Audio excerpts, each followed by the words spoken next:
Le Seigneur vous bénisse. Je vais vous demander de lever la tête et prier pour moi et pour vous. La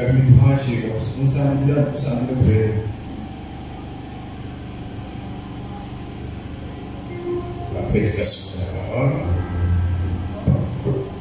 Seigneur Jésus.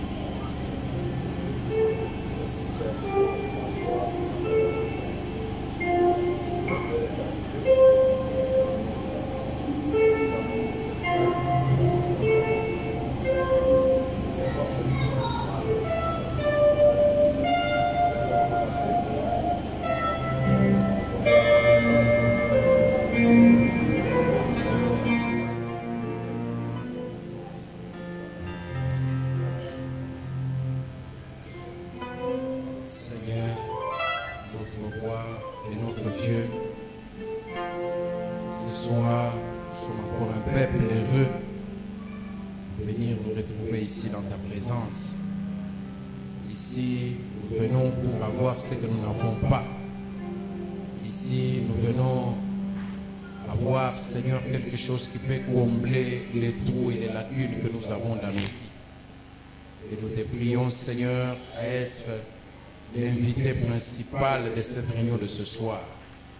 Je demande à ce que, comme ton serviteur a prié ici, tout esprit impur et tout celui venu avec une mauvaise idée pour pouvoir détruire ton œuvre, qu'il soit confondu dans le nom de Jésus-Christ. Je demande que toi seul tu puisses prendre le contrôle de tout mon être, afin de pouvoir aider ton peuple, Seigneur. Je viens, si toi tu n'es pas avec moi, je vais prendre mes lèvres,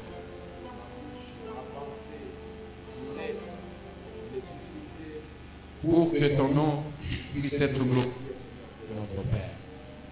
Je m'écris et je te laisse prendre la scène, contrôler, Seigneur Jésus, tout ce qui va se faire, contrôle même les instruments. Puisses-tu oindre, Seigneur Jésus-Christ, ma voix, oindre mes lèvres et oindre les oreilles de ceux qui vont entendre. Sois avec nous comme étant l'alpha et l'oméga, pour commencer et terminer avec nous dans le nom de Jésus-Christ. Amen. Le Seigneur vous bénisse.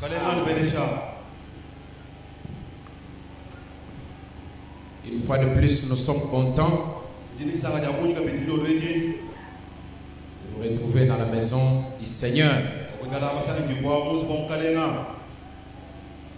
Merci. Comme au milieu de la semaine, on n'a pas beaucoup de temps.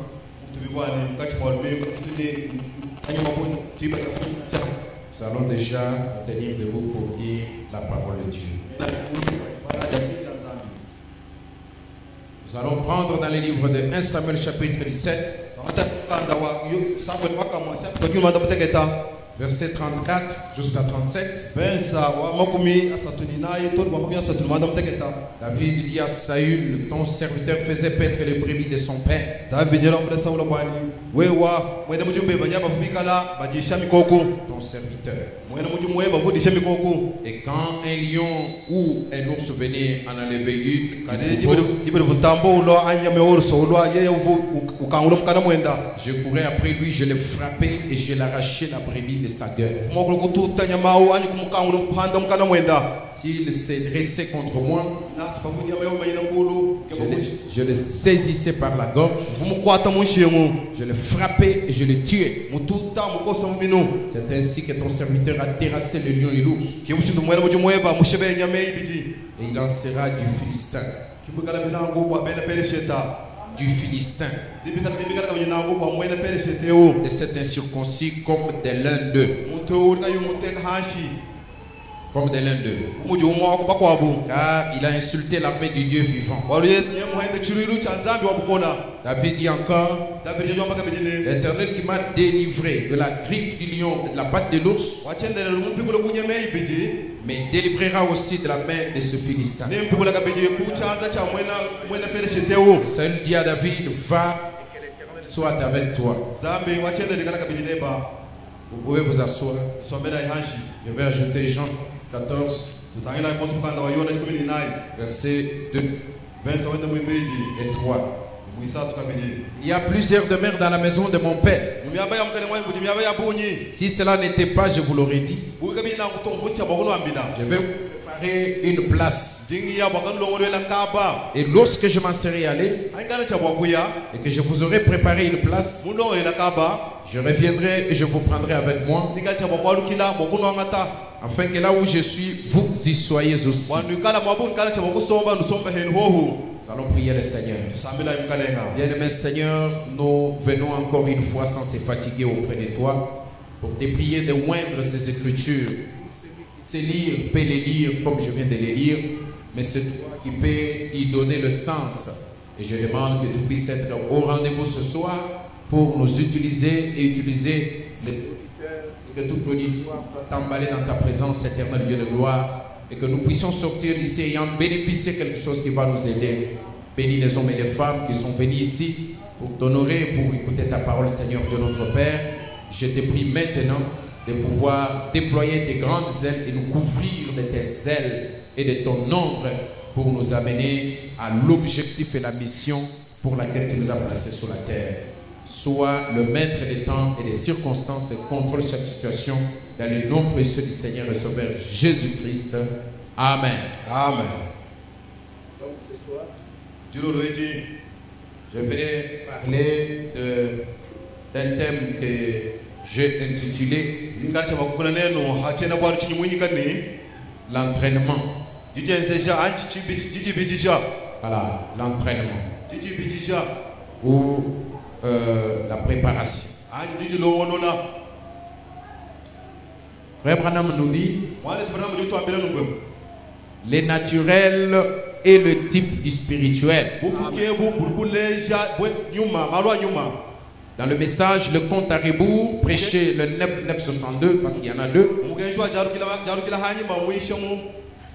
Le 9-9-62, matin, 1962. paragraphe 23. Frère Branham dit, eh bien, ce qu'on voit n'a pas été fait de choses visibles.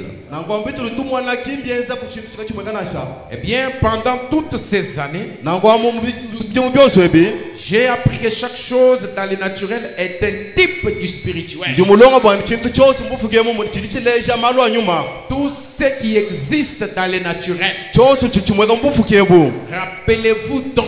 Quand Frère Branham dit rappelez-vous, c'est une chose à ne pas oublier. Il dit rappelez-vous donc que chaque chose que vous voyez, une chose, dans chaque fois que vous voyez une chose dans le naturel,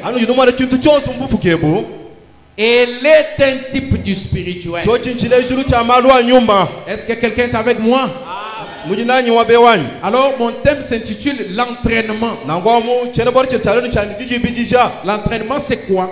Selon le dictionnaire on dit c'est une pratique sportive.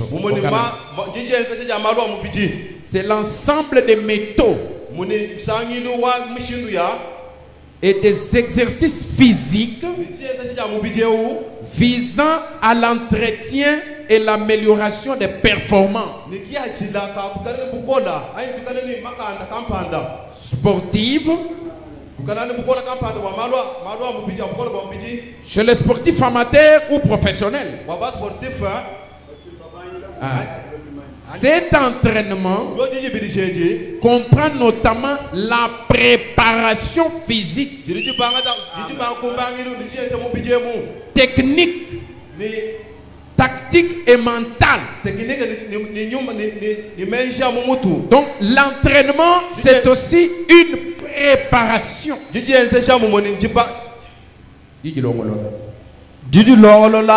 Amen. Amen. L'entraînement c'est une préparation.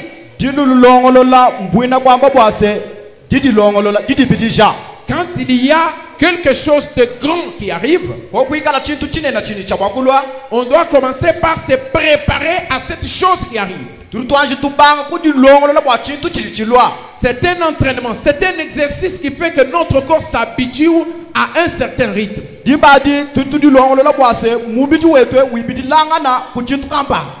frère Branham vient de nous dire, chaque fois que nous voyons quelque chose dans le naturel,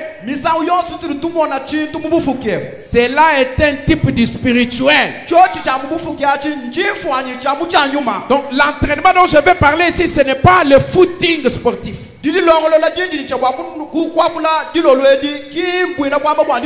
Mais c'est une préparation spirituelle. Amen. Amen. Revenons à notre texte que nous avons pris. Le peuple d'Israël était harcelé par un homme appelé Goliath. Goliath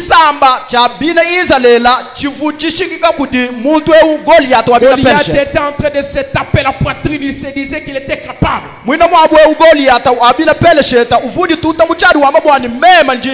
Il sortait tous les jours pour mortifier et pour injurier le peuple et l'armée de l'Éternel. Il disait, s'il y a quelqu'un parmi vous qui peut se tenir contre moi, qu'il vienne ici. Tout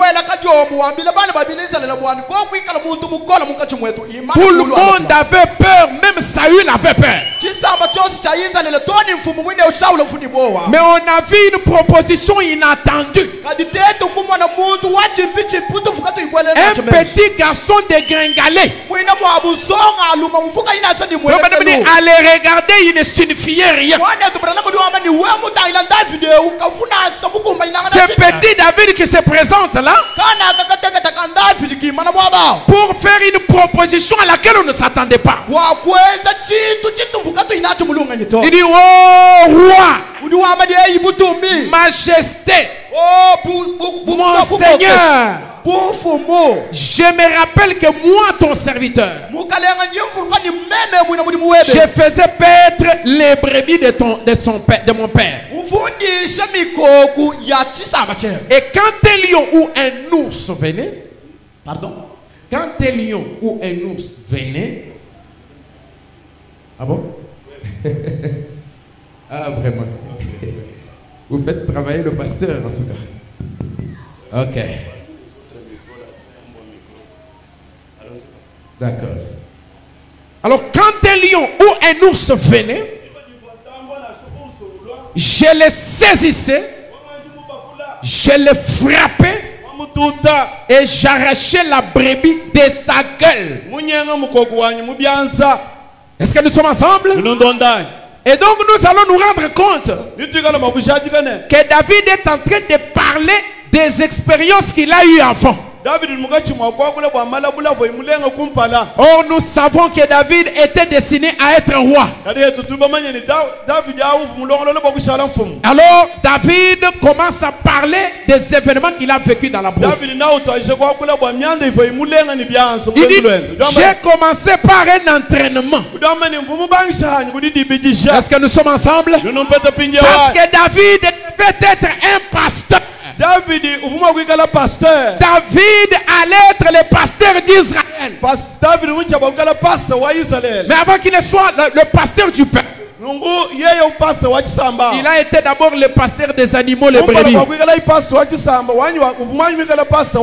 Il s'est entraîné sur les brebis. Il s'est entraîné en passant d'un grade à un autre grade. Il a commencé par le grade ours. L'ours est venu. Il a pris l'animal. David a dit, je ne laisse pas celle-là.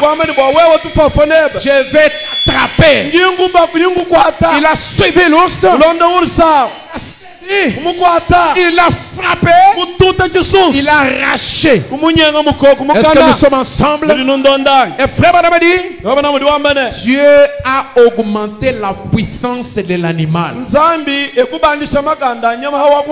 Ça c'est les entraînements. Dieu a augmenté la puissance de l'animal. C'était l'ours, c'est devenu le lion.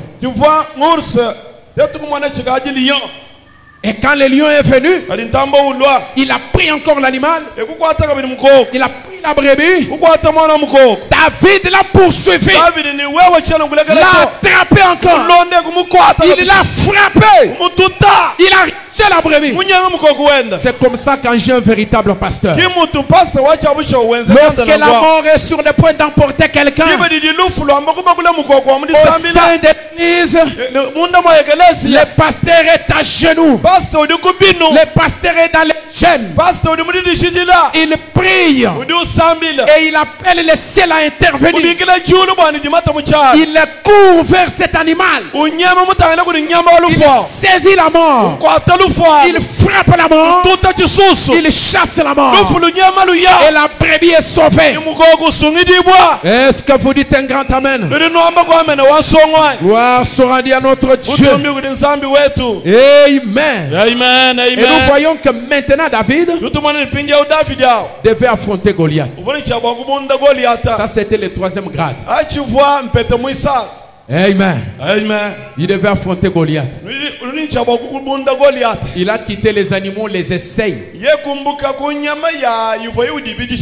Vous savez que quand on veut appliquer un médicament qu'on a trouvé ou qu'on a découvert, on commence par les cobayes.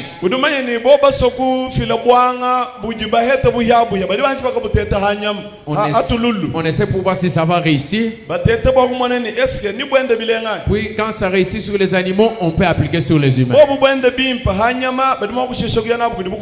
David arrive avec la formation qu'il avait déjà reçue. Il regarde, il voit le peuple de Dieu en train d'être ridiculisé par un incirconcis. Il dit mais ce n'est pas possible. Ce produit médical, je l'ai essayé sur l'ours et sur les lions. Et cela a réussi. Je peux aussi affronter cet incirconcis. D'ailleurs, il est déjà dans un état de faiblesse. Il est déjà dans un forfait. Il est déjà tombé dans une infraction parce qu'il a injurié l'armée de l'Éternel.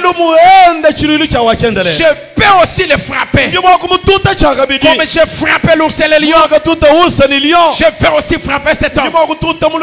David est allé sur le champ de bataille.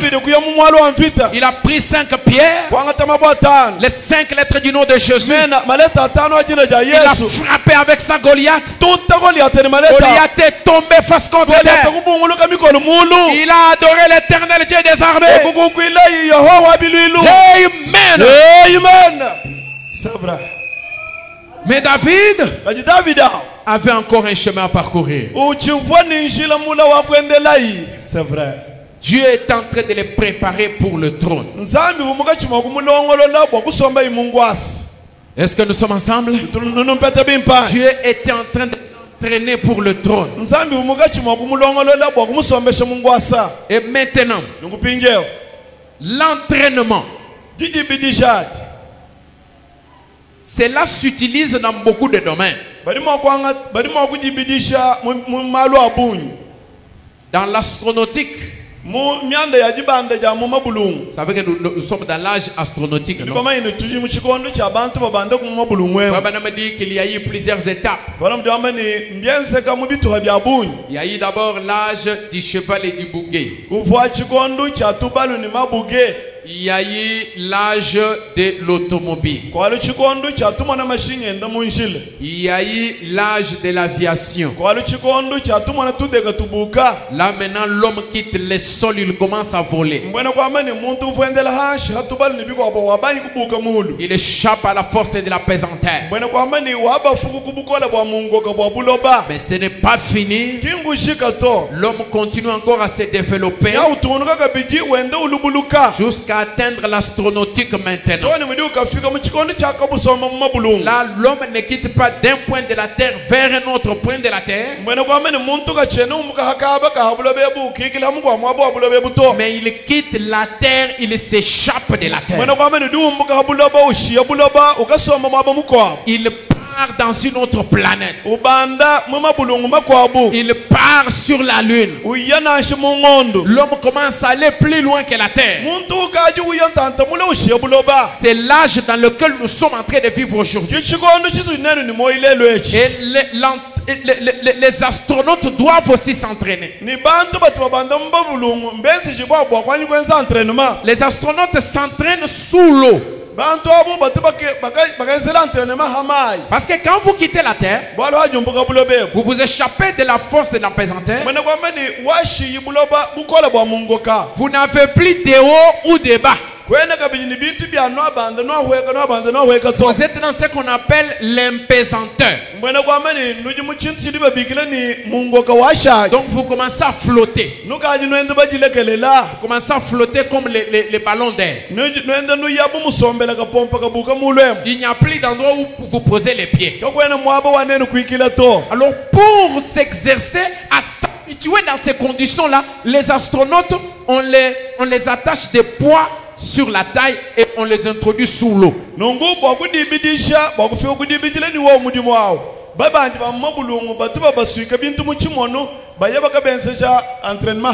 Ils commencent à s'entraîner et à essayer de travailler dans ces conditions-là. Parce que ce sont des conditions dans lesquelles ils vont vivre quand ils vont quitter la terre. Dans chaque domaine, il y a l'entraînement. Dans le domaine du sport, les sportifs s'entraînent sur un terrain de football avant d'affronter leur adversaire sur le stade. Et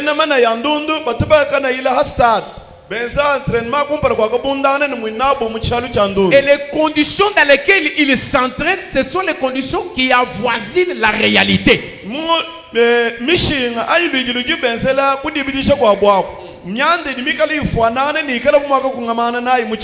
Quand nous prenons encore le domaine de l'armée,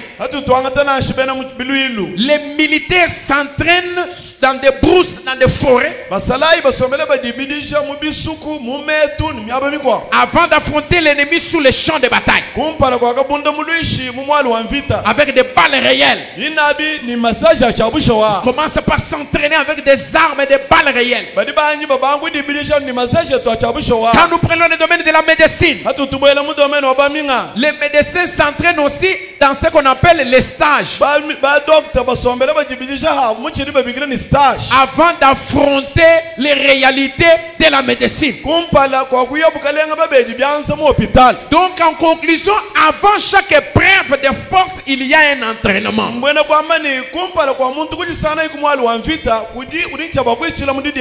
Et l'objectif dans tous ces entraînements reste le même. C'est l'amélioration des performances, afin d'affronter la réalité. Et la réalité, c'est l'épreuve de force.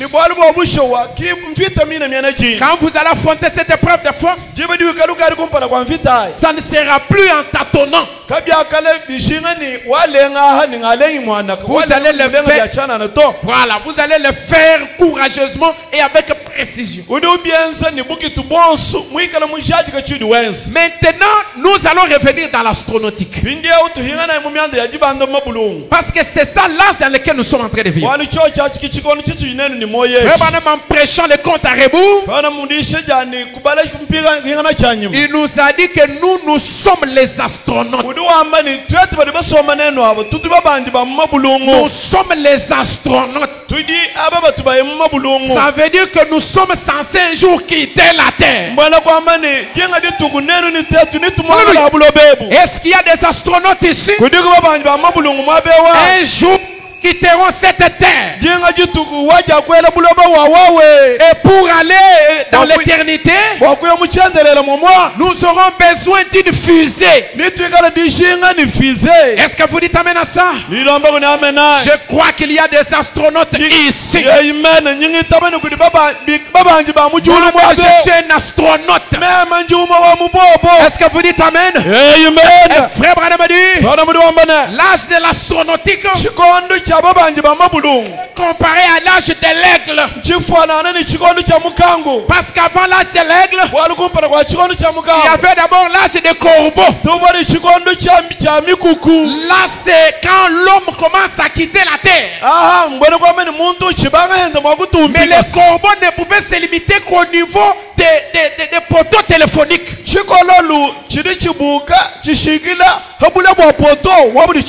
L'aigle lui monte plus haut que les corbeaux. Ce n'est pas un voyage qui quitte d'un pays à un autre pays. Amen.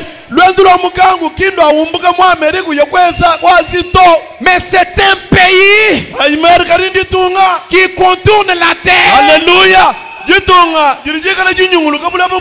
Et qui prend l'envol vers l'éternité. Alléluia. C'est ça le voyage auquel nous sommes appelés en ces derniers jours. C'est un voyage qui nous fait échapper de la terre. Un voyage qui fait perdre sa force d'attraction.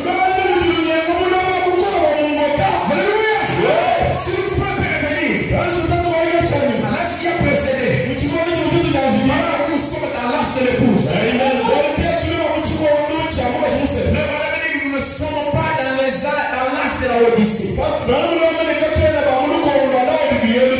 Nous vivons ici en haut. Parce que la Odyssée, c'est la confusion. C'est les ténèbres. Est-ce que l'épouse est dans les ténèbres? Non, l'épouse a reçu l'apparition du même soleil de l'Est.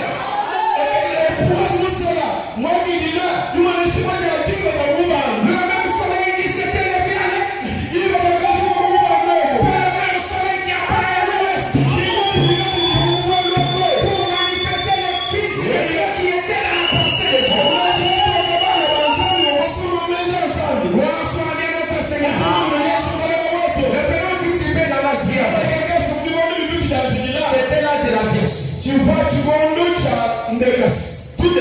Et il faut se baser sur le moteur à propulsion de l'avion.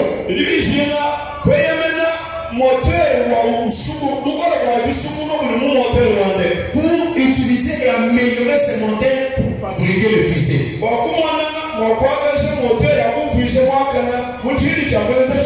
Alors qu'est-ce qui arrive? L'aviation, nous devons d'abord la maîtriser. Parce que l'âge de l'aviation, c'est l'âge du baptême du Saint-Esprit. Mais l'âge de l'astronautique, c'est l'âge de l'adoption. L'âge du placement du Fils. Est-ce que nous sommes ensemble? Alors, l'âge qui a précédé nous sert de tremplin pour pouvoir nous envoler dans l'âge suivant.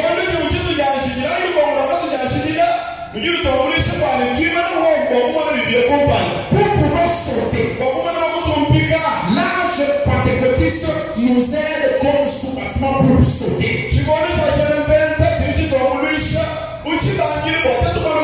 Alors, regardez.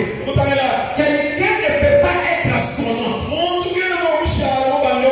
Ça, ce sont les principes des hommes de science. Si quelqu'un ne peut pas être astronaute,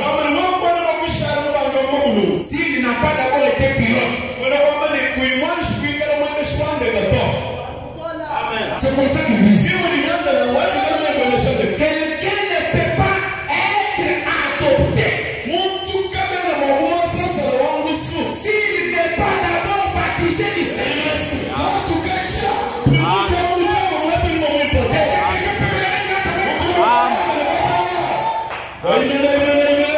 dans l'aviation, il y a des étapes très difficiles. C'est le décollage et l'atterrissage. Pourquoi le décollage?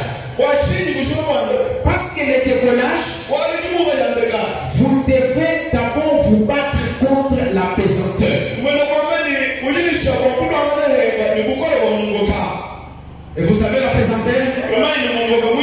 La Bible dit, Paul dit, j'ai envie de faire le bien.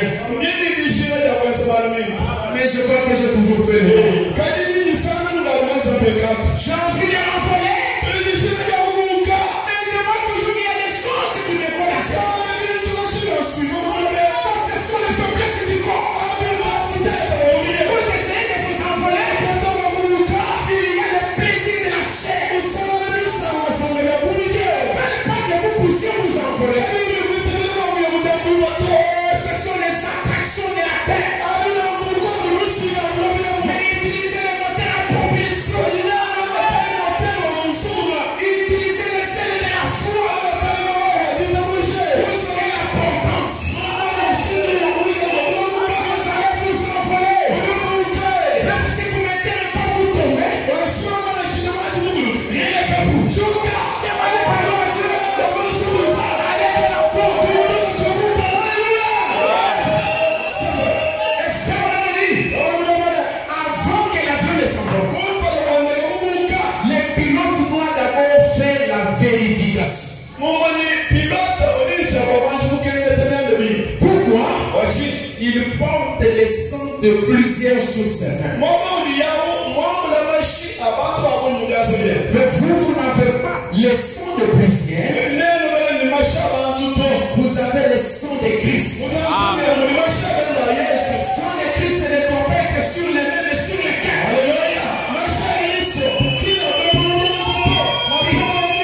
Pilate a eu le sang de Jésus sur ses mains.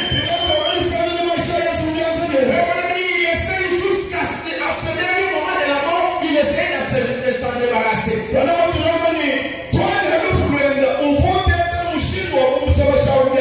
Sur les mains, c'est une responsabilité. Mais il faut faire quitter le sang de Jésus-Christ de vos mains vers votre cœur. Il faut l'appliquer sur le cœur. Il faut vérifier. Vérifiez bien. Parce que si vous allez plus loin, vous allez dépasser le temps de la démarcation.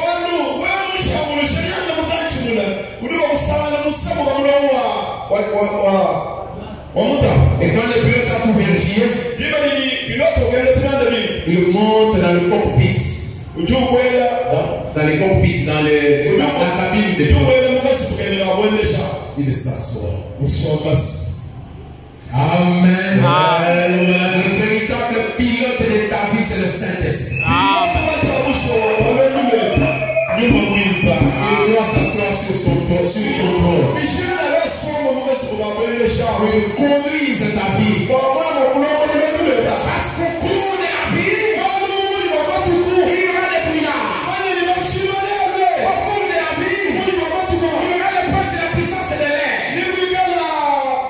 Le prince de la puissance de l'air. Que vous allez affronter. Vous aurez des problèmes chez l'État. Vous aurez des difficultés avec les voisins. Dans ces cas-là, il faut être sûr de ce que vous êtes.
mon style de prédication, moi j'utilise toujours la nature de la science.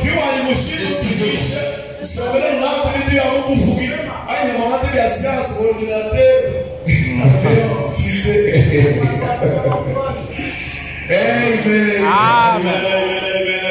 Frère, vous étiez où le mercredi? Répondez. Les autres veulent dire la pluie. Mais pendant la pluie, là, il y avait des sœurs et des frères qui quittaient.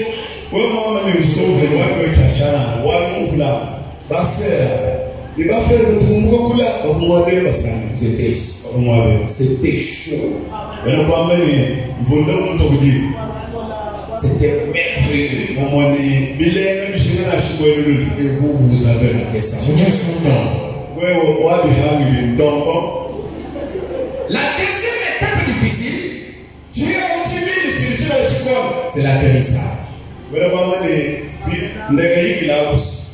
Et vous savez, quand l'avion quitte pour aller atterrir, il a une destination. Frère Branham me dit c'est au Cap Canaveral. C'est une contrée là où on rassemble les fusées. Est-ce que nous sommes ensemble?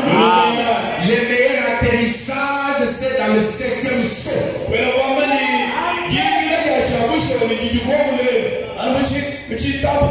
le 7e saut ramène Jésus sur la terre.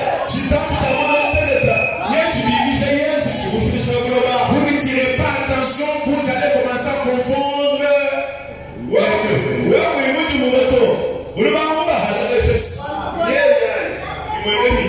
Et vous risquez d'aller atterrir dans l'idolâtrie.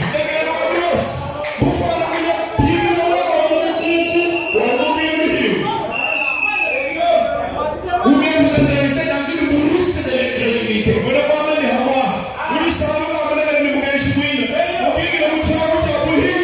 C'est pourquoi il faut être recadré sur l'aéroport.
Nous avons maintenant notre fusée devant nous. Est-ce que tout le monde est maintenant au Cap Canaveral? Nous sommes maintenant là-bas. Tous ces termes-là, c'est dans le message.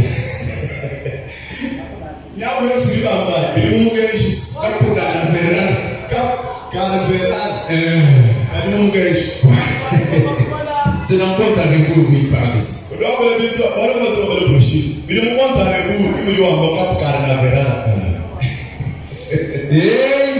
Alléluia. Est-ce que nous sommes au Cap Canaveral? Maintenant, nous allons inviter un astronaute qui va nous parler. Pour nous dire ce à quoi nous devons nous attendre. Nous allons parler quelques déclarations des astronautes du monde.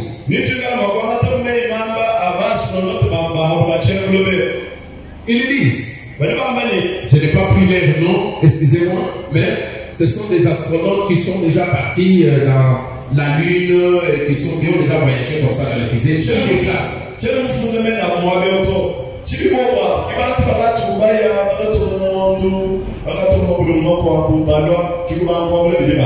Il y a un astronaute qui dit,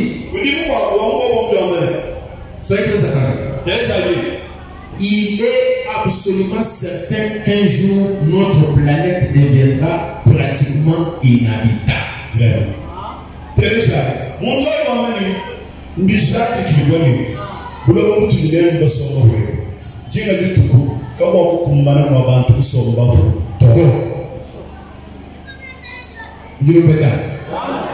Cette déclaration, pour celui qui est souple et spirituel, il comprend là où ça se trouve dans les Écritures.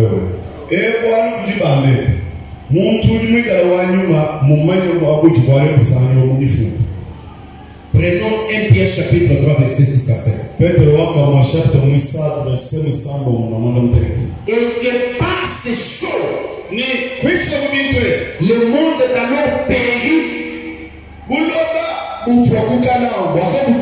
submergé par l'eau. Tandis que par la même parole, les cieux et la terre d'à présent sont gardés et réservés pour le feu.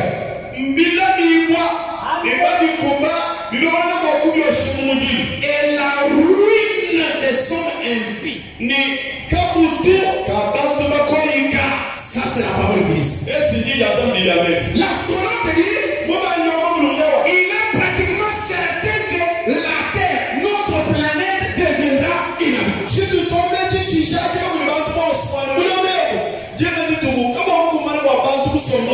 Et la Bible nous dit, il est pratiquement certain que cette terre est réservée pour le feu.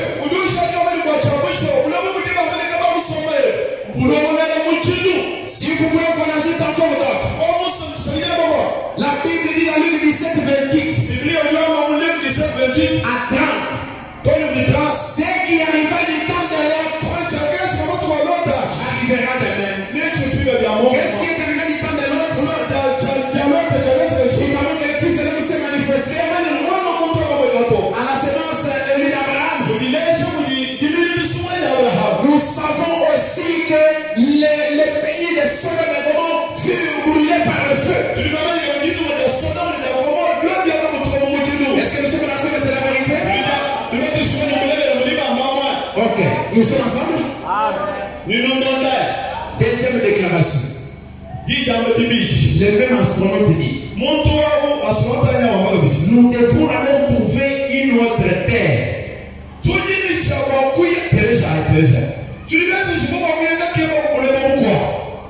Ça, ce sont les astronautes, les hommes des sciences. Et le Seigneur vous informe que les hommes des sciences, pendant que nous parlons, dépensent des milliards et des milliards de dollars chaque jour à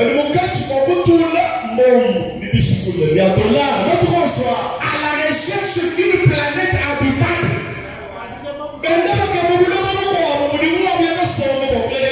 Parce que cette terre, elle va finir. Et nous avons la précision de ce que Dieu nous a. Alléluia.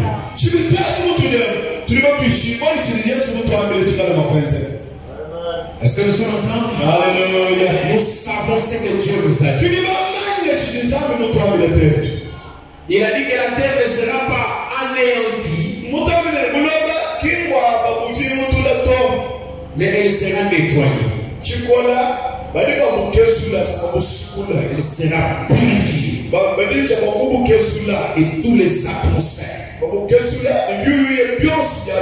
savons que la destruction est certaine.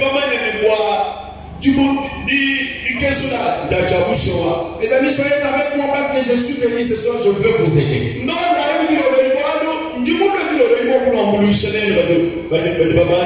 Quand je suivis les informations et au niveau où le monde se trouve aujourd'hui en ce moment, j'ai compris que on ne sait même pas. Il faut qu'on prenne tel message pour apporter au peuple. C'est ça. Donc, Seigneur, il y a beaucoup de choses. Il faut que le peuple puisse être être préparés. Exactement. Seigneur, qu'est-ce que nous allons faire?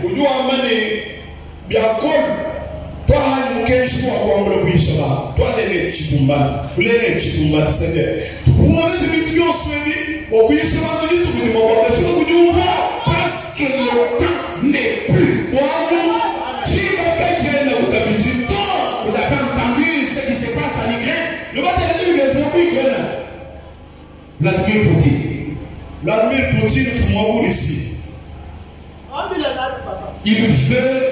il veut prendre l'Ukraine pour lui.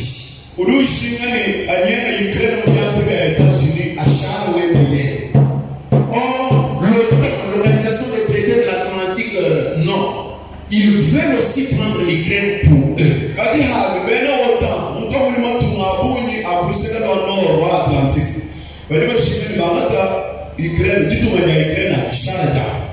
Et les États-Unis sont dans la course.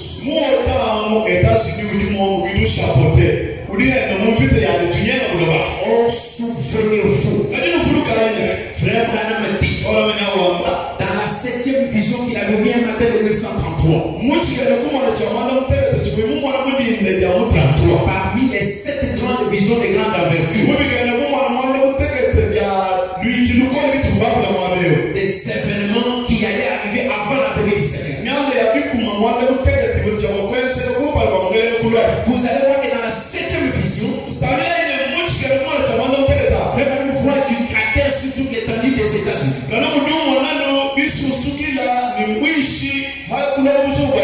Le frère m'a déjà entendu une fois qu'il m'exhortait. Surveille le roi du Nord. Surveille la Russie. Il n'y a pas longtemps, la Russie n'avait même pas la voix à la table des négociations internationales.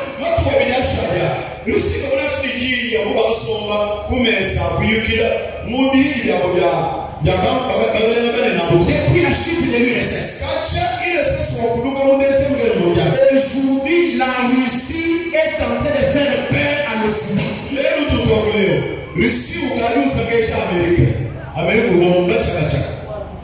Ils ont des armes que les États-Unis n'ont pas.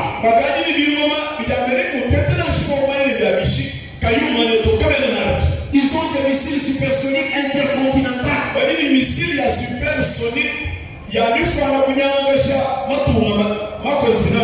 La plus grosse bombe qui a été faite sur cette terre, c'était la Tsar Bomba, faite en Russie.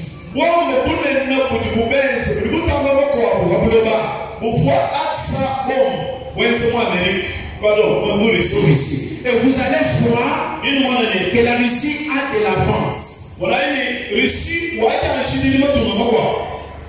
Comment expliquer ça? Un jour, je lisais un débat sur Internet.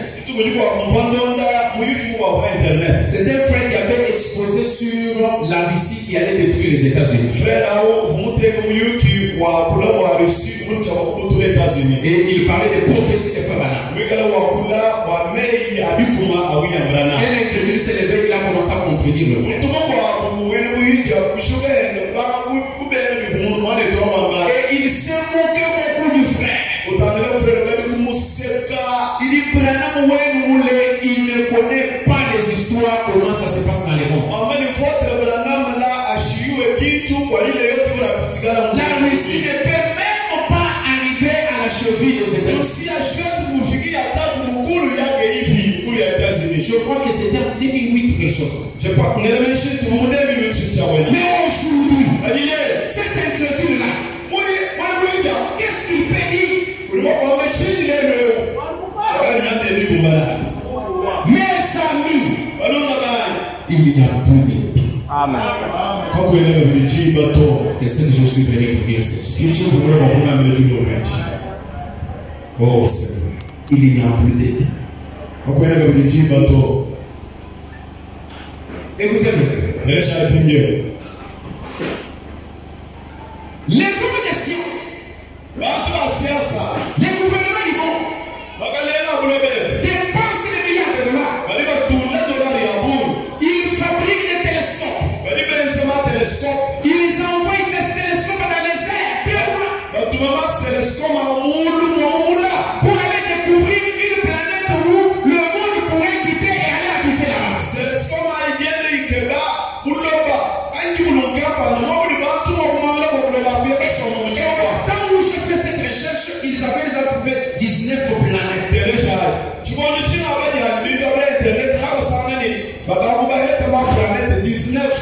Aujourd'hui, ils sont dans des centaines.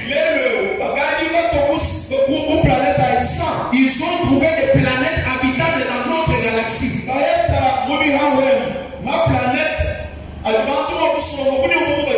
Oui, il y a de l'eau parce que c'est l'élément indispensable pour la vie de l'homme.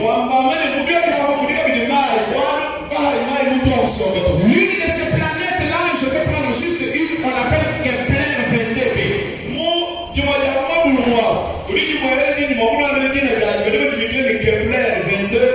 Mais vous mes amis, pour arriver là-bas,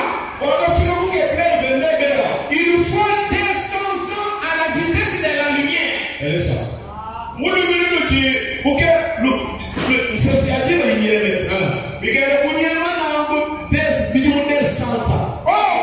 Jusqu'à ce jour, il n'y a aucun engin qui a déjà été fabriqué qui atteint même un quart de la vitesse de la lumière.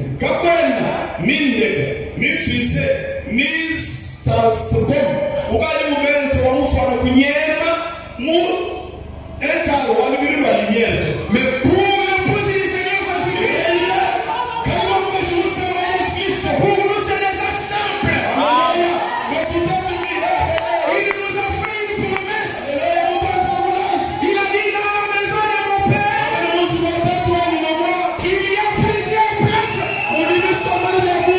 Moi je m'en vais vous préparer une place. Puis je reviendrai vous prendre dans mon fusil.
Il va nous préparer une place.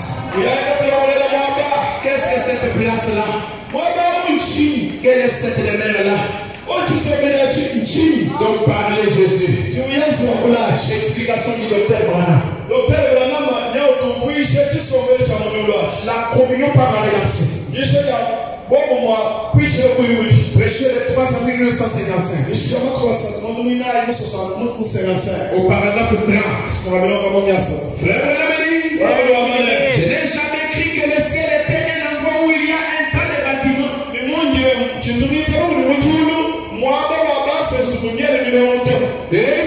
Amen. Le monde est en train de chercher à aller sur Kepler 22b. Nous nous cherchons à être à la demeure de le Seigneur a permis de nous. Si toi qui es en train de vivre une vie de sédentarisme sur la terre,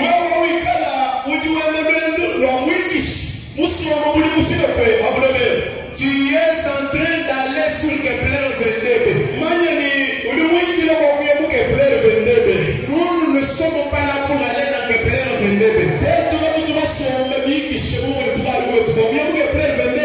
Parce que même les droits des sciences là, ils disent nous allons aller la génération actuelle, nous allons prendre une gens.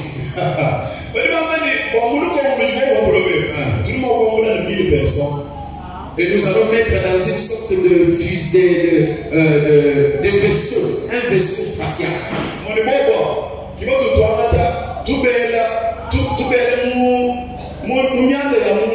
Et puis nous allons voyager pendant des années.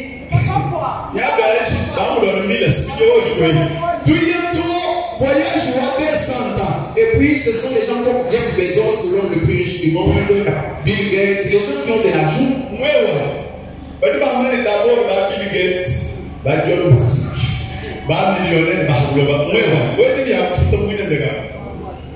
Ce sont des hommes riches. Ils sont capables de payer les tickets pour les vaisseaux.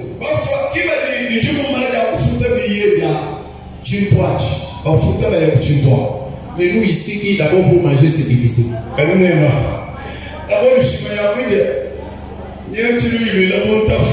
Il faut réfléchir. Tu veux quoi attendre? Voilà.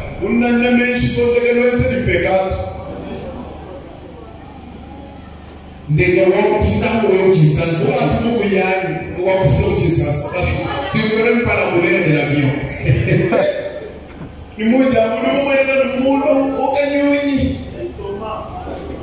Maintenant, comment vous aurez l'argent pour Jeff Bezos pour payer la place là-bas dans ce vaisseau? Et c'est réel, ils sont en train de préparer ça.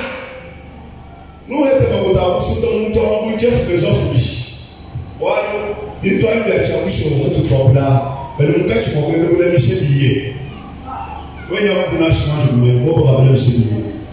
amis. Et puis nous allons voyager comme ça. Et puis la génération actuelle va mettre au monde là-bas dans ce vaisseau. Et les autres générations vont grandir. Puis jusqu'à la 40e génération, tu vas aller arriver à Kepler 22. Hagomba baye bagafika muntu amudesanda bali balelana munde kamu bende baye bali bali babalelana munde kamu bende baye to amobwenze desanda bagafika na shini 50 km mutubula bachiche bele meja bali 200 ans wina usinga la vitesse de la lumière nous mon venir nous bilu na ndekelo kido andele na shiba prento bilu luti msese ya jiba ituko kudibo bilifika ulaba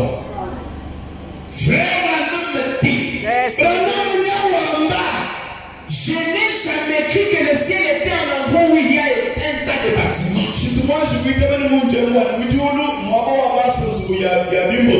Où il y a un tas de maisons faites de mortier dont les murs sont tapissés et dont les murs sont peints. Je n'ai jamais cru qu'un être surnaturel devrait habiter dans une maison littérale. Je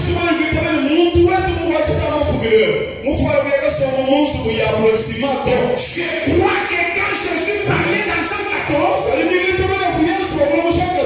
disant dans la maison de mon père, il y a plusieurs places. Il voulait dire, écoutez, il voulait dire un corps.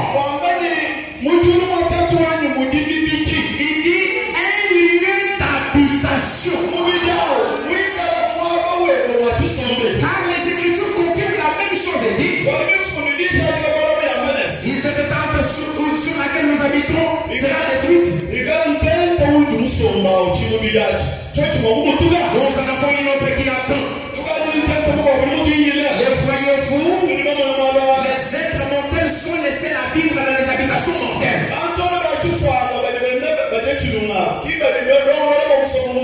Les êtres immortels habitent dans les habitations immortelles. Ainsi, les lieux dans lesquels on va, on attend de revenir, les lieux dans lesquels on attend n'est pas un lieu fait de briques.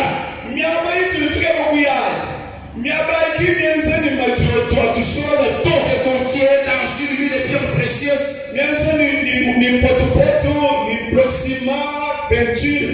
Ni des joyaux. Ces lieux-là, c'est un état. C'est une condition. Nous sortons de cette dimension où nous vivons pour entrer dans une autre dimension. Donc, les lieux où nous allons, que Jésus a préparé pour nous, c'est une condition. C'est un état. C'est une dimension. Est-ce que vous dites amen? Est-ce que vous pouvez me donner un grand amen? Gloire à Jésus. Maintenant, la lumière voyage à une vitesse de 300 000 km par seconde. 300 000 km par seconde. 300 000 kilomètres. Et pour arriver sur la lune, la lumière fait 1 seconde et demie. De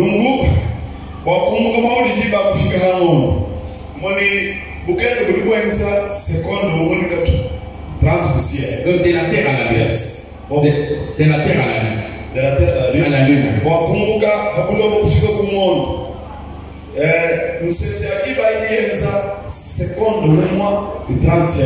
Mais l'homme lui pour quitter la terre, aller à la lune, il a fait 3 jours.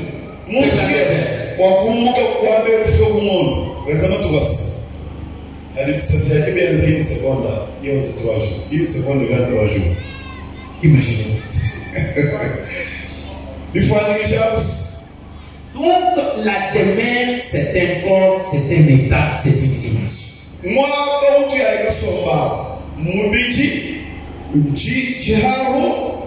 Et puis, ajoutons une autre citation. Un homme de science qui dit encore. C'est toujours le même là. Il dit l'humanité a le choix entre rester à ne rien faire et devenir victime de l'extinction de la race. A le choix entre le fait de rester à ne rien faire.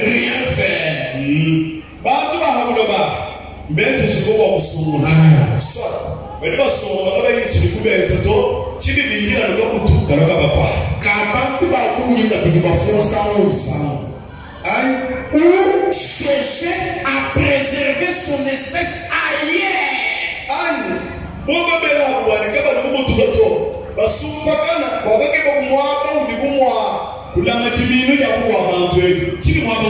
Oh mes amis, ce sont des déclarations qui me touchent vraiment. Si le monde païen pense comme ça, il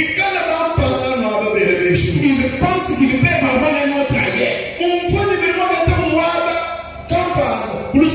Pendant que l'homme chrétien, lui, il est dans la distraction. Est-ce parce qu'il n'y a pas un autre ailleurs pour nous? Dieu nous a déjà préparé un autre ailleurs. Dieu nous a déjà préparé une autre planète. Notre planète à nous, ce n'est pas que Kepler,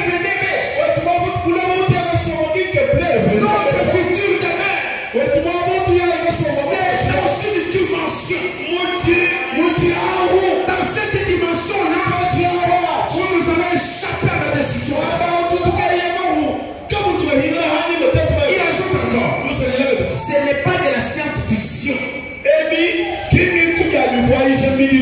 La NASA, la société qui organise les vols vers l'espace, travaille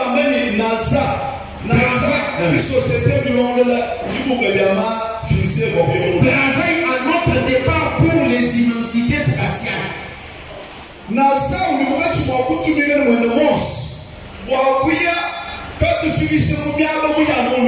Ça, c'est la NASA terrestre.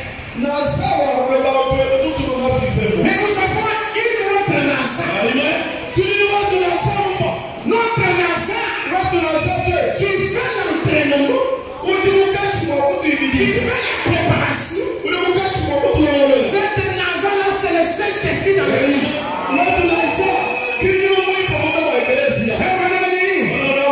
L'ange du Seigneur est en train d'aller d'un lieu à l'autre.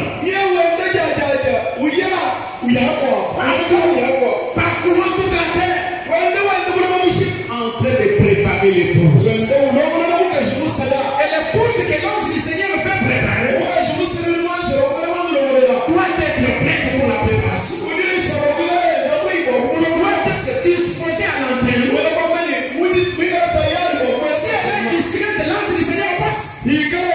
Moi je le dis. C'est pourquoi quand il a jeté l'eau, il fallait être attentif. Vous êtes distrait, il passe. Et pendant que je parle, cet ange-là est dans cette église. Cet ange-là est en train de faire son travail. Il est avec votre cœur. Il fait que vous soyez convaincus. Pas seulement convaincus, mais concernés. Laissez-moi vous dire, saisissez la vision. Saisissez la vision.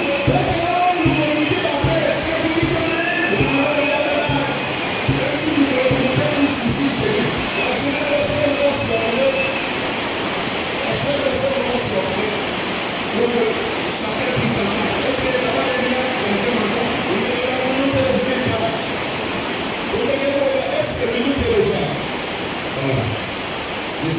Vous ne faites pas le prier maintenant entrecoupé. Un mot qui vous passe, quelque chose que vous devez vous prier tout en temps. Parce que c'est important.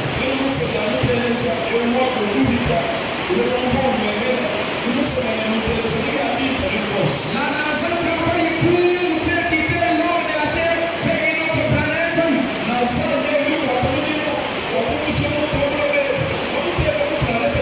Et le Saint-Esprit travaille à notre départ pour le voyage au-delà des étoiles.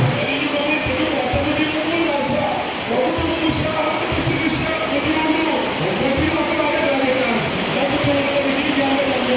dit qu'il y a un obstacle majeur.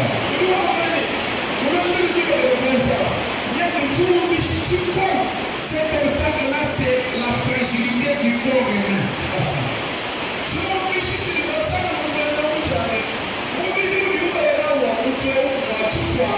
Dans cet environnement spatial, l'homme pense même à ce qui concerne le corps.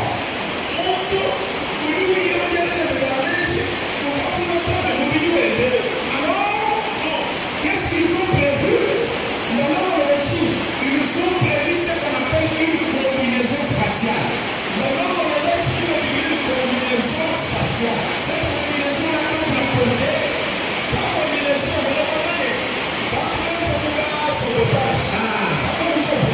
ça vous protège des rayons ultraviolets, les rayons cosmiques du soleil.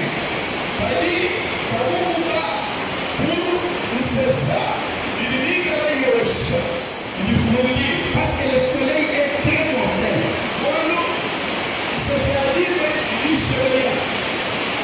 Mais notre combinaison à nous,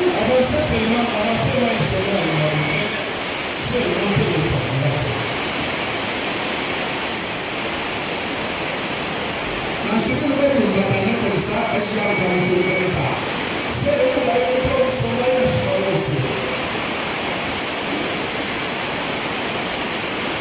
Voilà, tout le monde, on a discuté avec la parole. Alléluia. Est-ce qu'on est ensemble là? Non, pas de payer. Frère, là, tu m'entends? Ok. On va aller aussi le volume là. L'enregistrement s'est arrêté. Va vérifier. Ça s'est arrêté. Amen. Amen. Ainsi, nous comprenons que les États-Unis ont choisi le premier homme qui est entré dans l'espace. Il était appelé Ed White. Donc c'est le premier homme qui est sorti dans l'espace. Et on l'a mis dans l'histoire. Il est entré dans l'histoire de la sortie dans l'espace.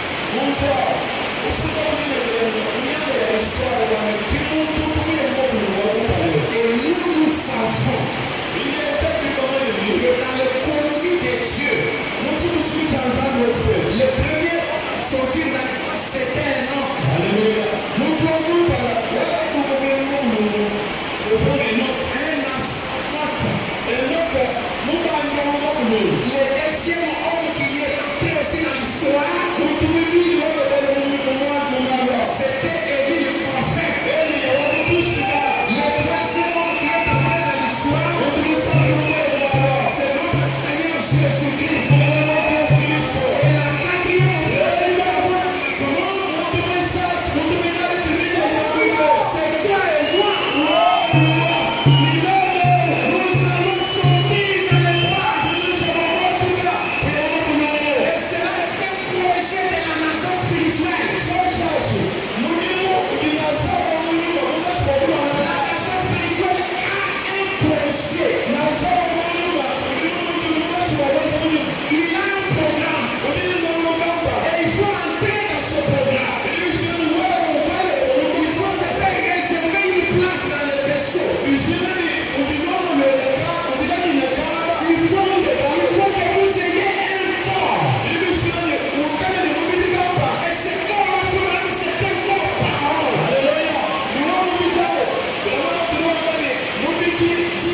Pendant que nous sommes en train de prêcher, ce corps-là se forme en vous. C'est ce corps-là qui viendra prendre les grands paiements. Et pour cela, laissez-moi vous dire dans les termes clairs. Il faut être sauvé. Et il faut être entraîné pour arriver à vivre dans cet état-là.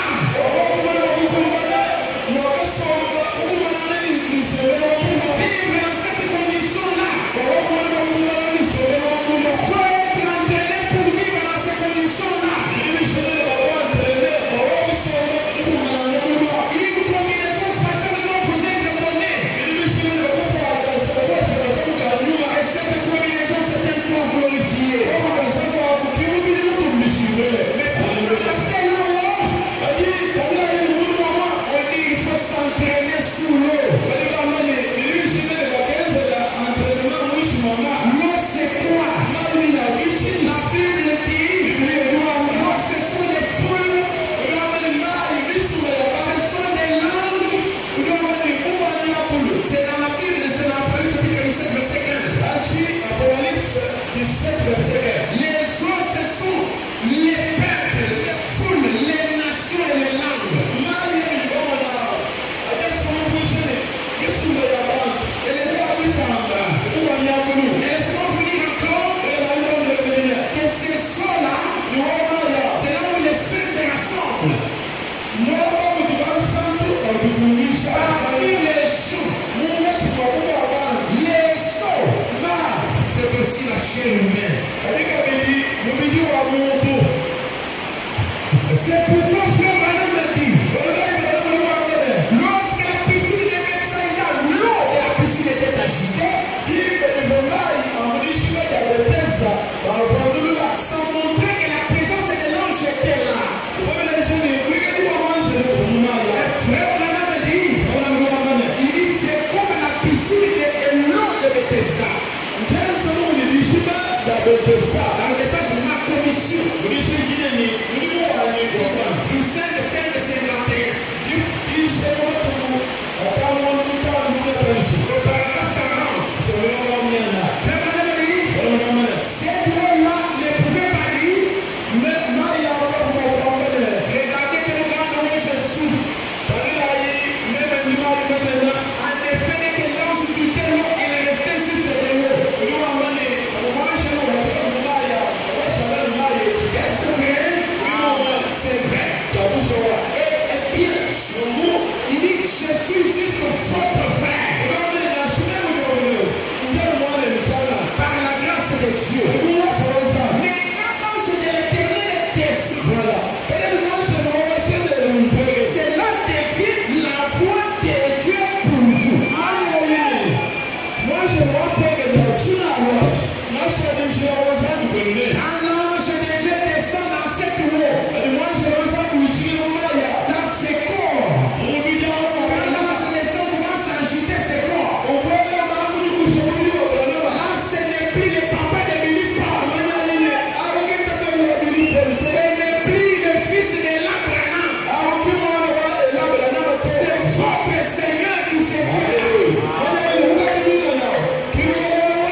est-ce que tu t'entraînes dans le corps de Christ? La Bible dit, il est beau, il est agréable pour les frères de demeurer ensemble. C'est comme la rosée de Hermon qui descend sur les montagnes de Sion. L'Hermon, c'est la plus grande montagne. Mais il y a les montagnes de Sion qui reçoivent la rosée qui provient de la montagne d'Hermon.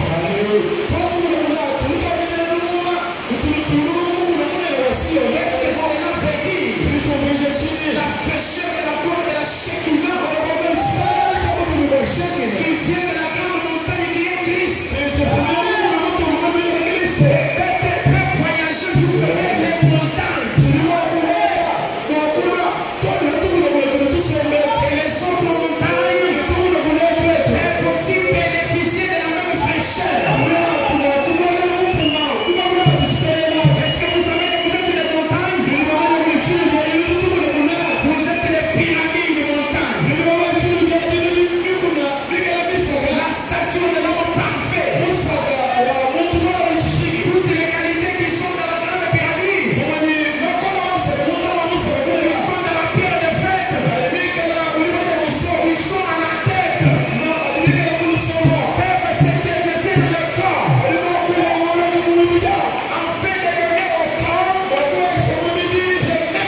38.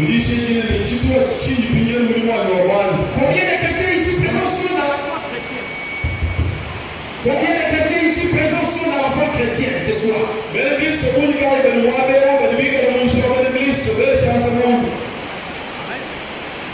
Ce soir.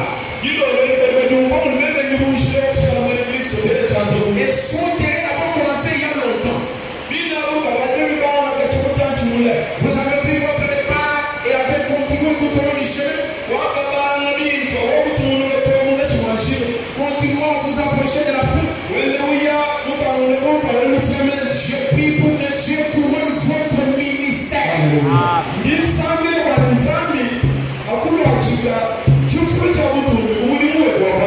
Qu'il soit. Il commence à citer. Ça peut être une ménagère. Dieu veut que ce ministère-là soit couronné.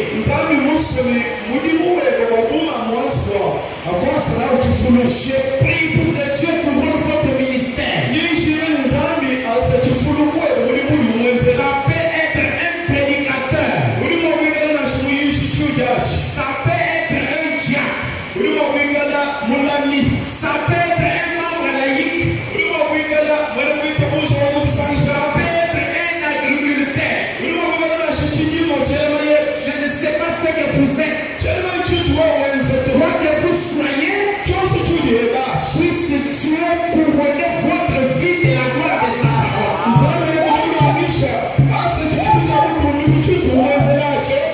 C'est toi de feu. Vous enlevez et vous emportez dans un autre pays. Vous vous sentirez comme ce petit oiseau dont je parlais. Dans cette obscurité là-bas, voyez-vous, vous ne pourriez pas monter là-haut avec ce genre de corps. Vous ne pourriez pas non plus monter comme des astronautes. Voyez-vous, vous devez être dans une cuve pressurisée.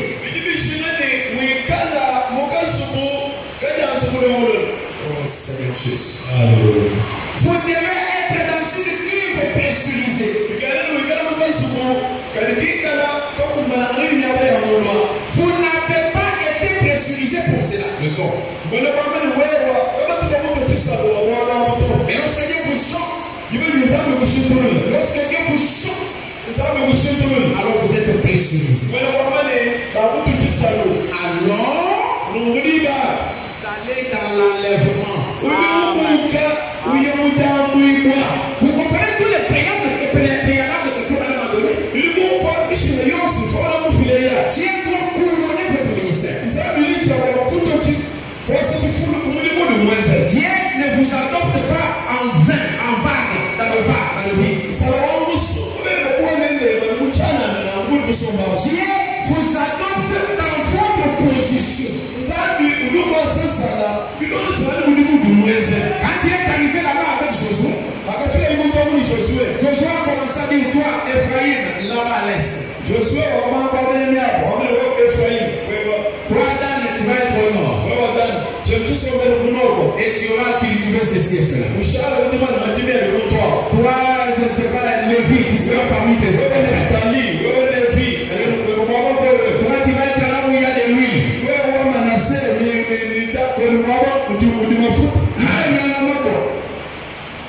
Chacun a sa place. Les placements, les positionnements. Et Dieu vous adopte. Alors je cherche l'adoption. Dis-moi, vous m'adoptez. Je vais t'adopter, Seigneur.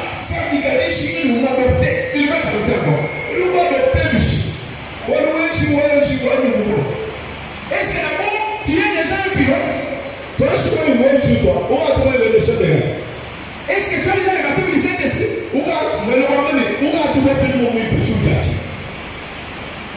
Et est-ce que tu t'es spécialisé dans un domaine?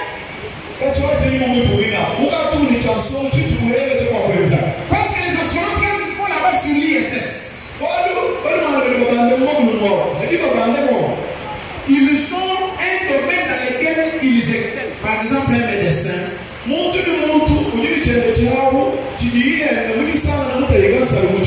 il doit être soit un médecin, à part le fait d'avoir été pilote. Il doit avoir un domaine dans lequel il travaille.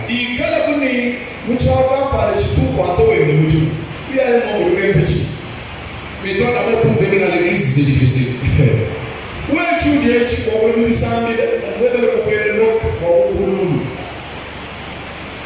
Comment tu vas manger, comment tu vas t'entraîner, comment tu vas connaître ta position?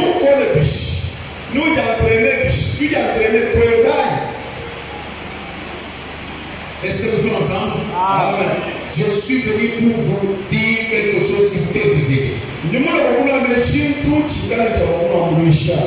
Le temps est tellement avancé. Le temps est tellement parti. Il faut me dire, il est plus tard que vous ne le pensez.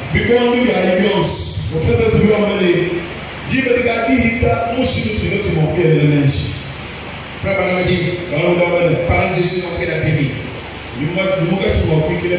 Donc pourquoi prier par paragraphe 49. Il est même nous savons maintenant. Comme il l'a demandé un homme, il y a quelques instants. C'est qu'il en est de la venue et de l'enlèvement. Nous le savons. Nous avons vécu tout le temps qui nous était attribué.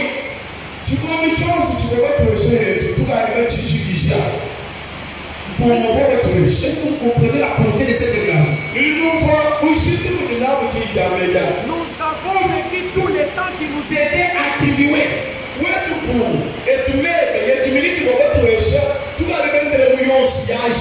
Le temps de l'enlèvement est proche. Et nous recherchons une foi de l'enlèvement qui puisse rassembler l'église et une force surnaturelle.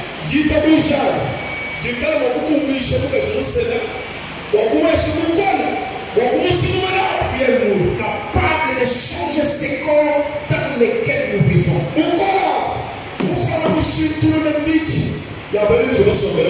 Lorsque vous voyez un Dieu qui peut élever les morts, tandis sur le plancher, ou dans la cour, les ramener à la vie et les présenter devant nous. Quand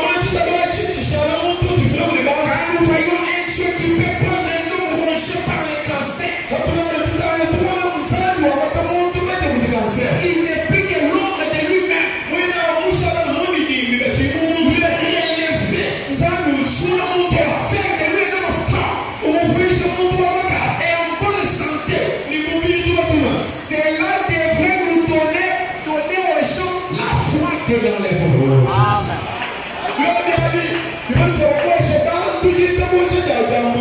La foi vient de ce monde. Et la foi de l'enlèvement, lorsque nous voyons, il faut voir. La foi de l'enlèvement. Lorsque nous voyons un mort ressuscité, quand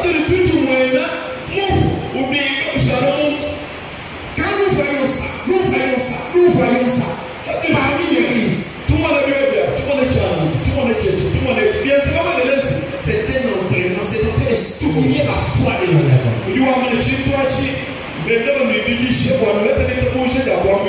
Et il dit cela devrait donner aux gens la foi de l'enlèvement. Lorsque cette lumière brillera du ciel et que la trompette sonnera, le corps de Christ sera rapidement rassemblé. changer en un instant pour être élevé dans les cieux. Oui, quelque chose comme cela doit arriver. Et nos écoles de théologie ne peuvent jamais produire cela. Pourtant, elles sont bien intellectuellement. Mais vous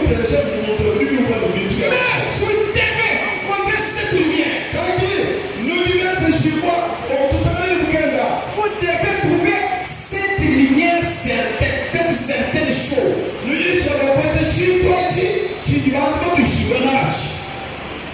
On va nous relater l'histoire. Il dit, il y avait un jour, dans une certaine contrée, je pense que l'on a quelque chose comme ça. Et il y avait, on a annoncé à la radio qu'il devait y avoir une forte tempête qui allait bouleverser beaucoup de choses.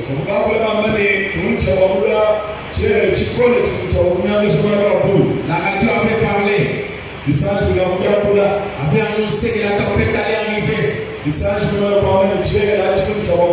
Alors il fallait que le prudent puisse commencer à s'entraîner à résister contre cette tempête. Il y avait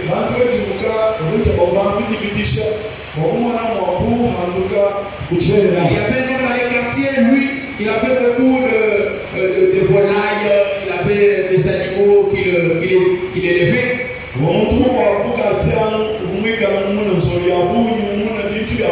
avait une femme et des enfants. Alors son voisin d'à côté, lui, il avait une maison d'étage. Il est venu lui dire, mon ami, j'ai entendu à la radio, on parle d'une tempête qui allait venir. Je t'invite, toi et les enfants et quelques volailles que tu veux sauver, que nous puissions aller nous abriter à l'étage.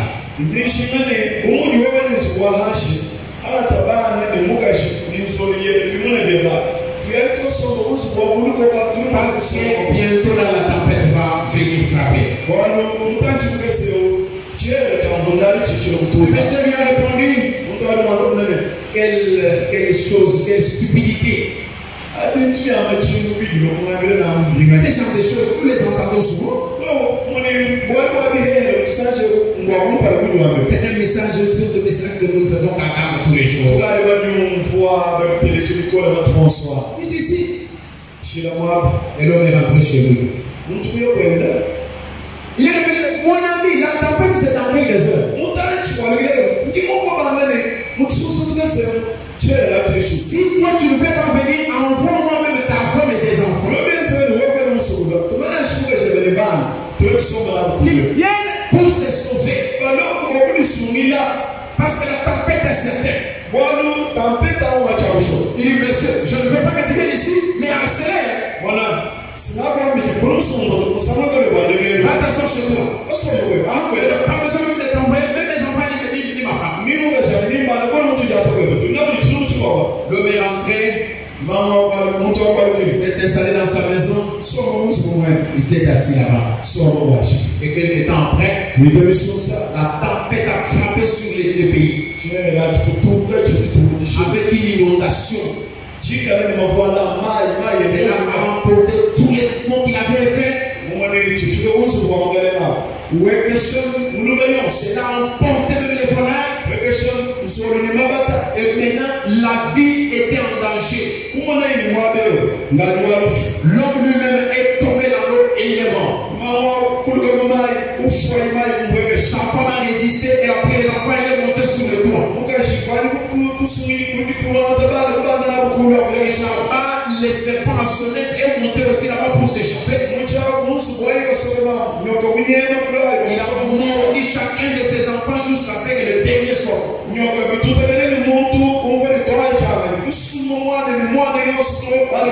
Toute la famille a été décimée. Il y a une grande tempête qui approche, mon ami. Cette tempête-là, c'est la venue du Seigneur. Bientôt là, l'enlèvement aura lieu. Pendant que je parle, la radio céleste est en train de mettre ce message. Et communiquer est en train d'être donné sur les ondes. Je vous invite à être branché sur la radio céleste. Cette radio céleste, c'est Malachie 4. Elle est en train de mettre son message.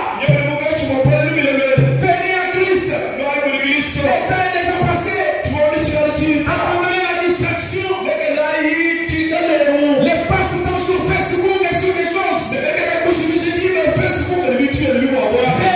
Christ. Christ, c'est la parole révélée du temps du soir. L'avertissement est en train d'être donné. Et un voisin est venu. Il a déjà construit une maison à 3 étages. Justification, sanctification, pacte du Saint-Esprit. Et cette voisin-là, c'est William Branham. Il est venu vous dire, sortez d'ici. Venez. Même si toi tu ne veux pas venir, laisse ta femme venir. Laisse ton épouse croire le message.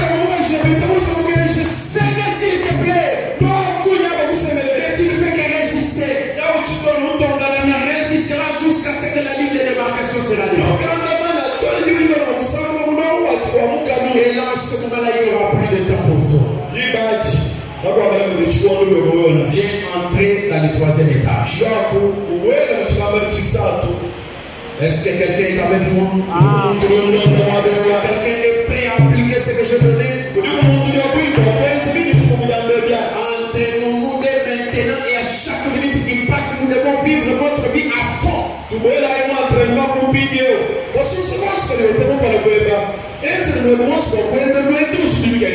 si c'est le dernier moment. Chaque chose que vous faites, faites-les mieux. Comme si l'enlèvement aura lieu dans 2 minutes. Que le Seigneur vous bénisse.